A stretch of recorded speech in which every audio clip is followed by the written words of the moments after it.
It's contributed to Britain's improving balance of payments, actually, the results of their companies, so this is of extreme relevance to us.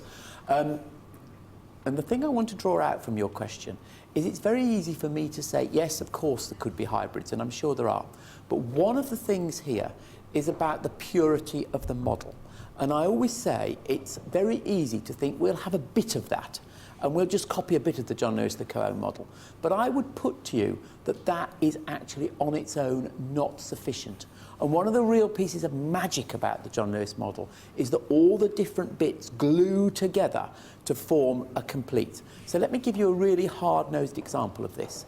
If a co-owned model is about collective reward and everyone sharing in that together, what do you think that means for the pay policy towards executive remuneration? We can't have an individual bonus policy where our chairman walks off with hugely inflated pay. It just doesn't chime with a collective reward piece where everyone's sharing in the benefits together.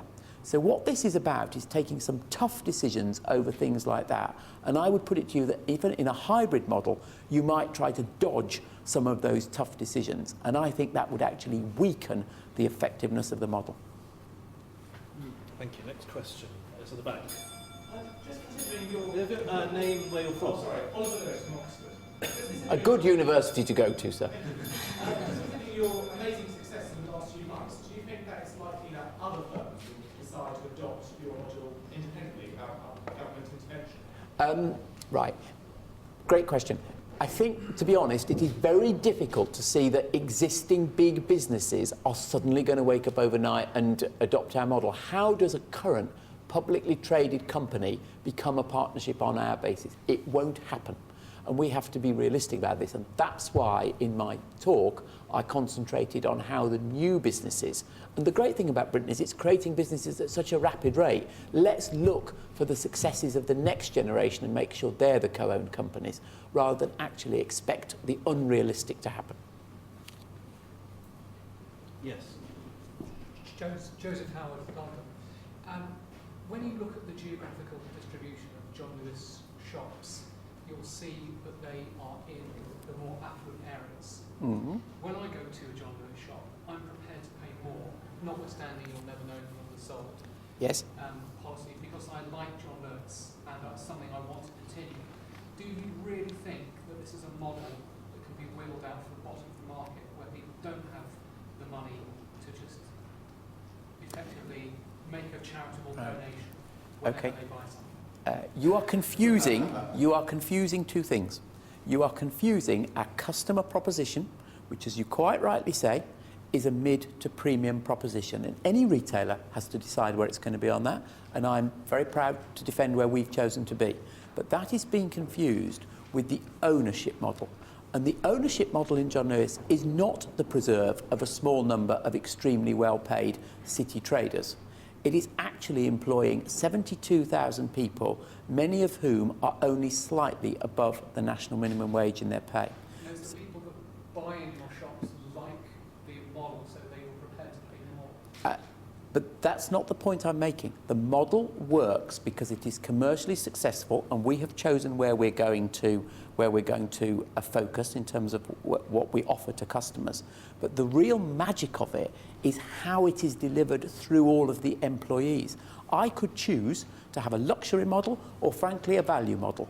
What matters is, are we achieving outstanding commitment from people whose pay is only a small amount over the national minimum wage? You could say to me, we're positioned wrongly in terms of what we, how we offer goods to the customer, and that's a debate we could engage in, but that's not what this is about. This is about, are we getting better commitment from many thousands of average people, and is that better than you would get in a Tesco and a Sainsbury's? Thank you. Yes. When I was listening to your very convincing case for a sort of change of culture, I had two thoughts. One is you sort of stressed that you look at things for the long term. The politicians, by their very nature, look at the electoral cycle, which is much shorter term. Would such a change of culture have enough impact in, say, the life of this coalition government so that politicians will stay the course with it for the long term? The second is, with, public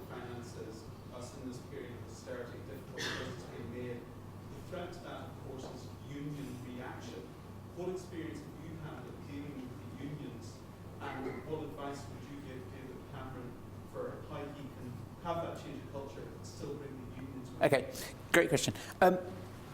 What I was trying to say about the public sector is there is an alignment of the political and economic imperative to get greater productivity in our public sector with the model that I am recommending. One stat, which is not, I'm not the originator of this stat, but it really, really arrested me when Francis Moore told me this. If the public sector had improved its productivity in Britain at the same rate as the private sector has improved it during the lifetime of the Labour government, there would be no structural deficit. That is an incredibly damning stat. And my argument is the equivalent of employee ownership in the public sector can improve productivity.